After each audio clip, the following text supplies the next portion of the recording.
Hi, thanks for joining me for today's devotion from Isaiah chapter 61, verse 1. The Spirit of the Sovereign Lord is on me, because the Lord has anointed me to proclaim good news to the poor. He has sent me to bind up the brokenhearted, to proclaim freedom for the captives, and release from darkness for the prisoners. When we try to guess what God is thinking, we don't usually get very far.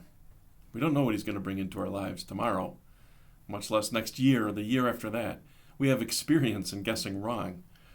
But there's one area in life where we can begin to guess what God is thinking with a great deal of accuracy, and that is when we have messed up. Maybe a friend was depending on us and we let them down. Maybe we said something we regret and we wish we could take it back.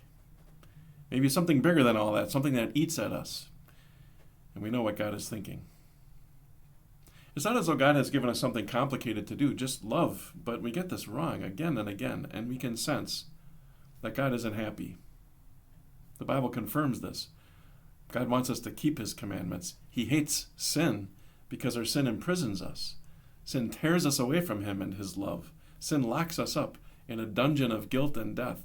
God says the one who sins is the one who will die. He's talking about spiritual death and eternal separation from Him. But now we're told God has anointed His servant, His Son, Jesus, to preach God's mind and to tell us something we never would have guessed on our own. Jesus preached freedom. Not political freedom, not financial freedom. The freedom Jesus preached is a release from the darkness of sin and death forever. And He did more than preach. He rescued us. On His cross, He put Himself in our dark dungeon and pushed us out into the light.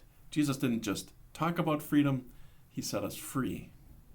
You are fully and eternally free from all the punishment for your sin. Jesus signed your pardon papers with His blood and sealed them with His resurrection from the dead.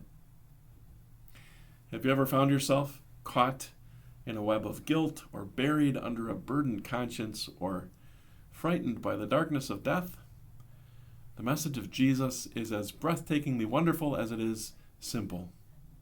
Freedom. See you next time.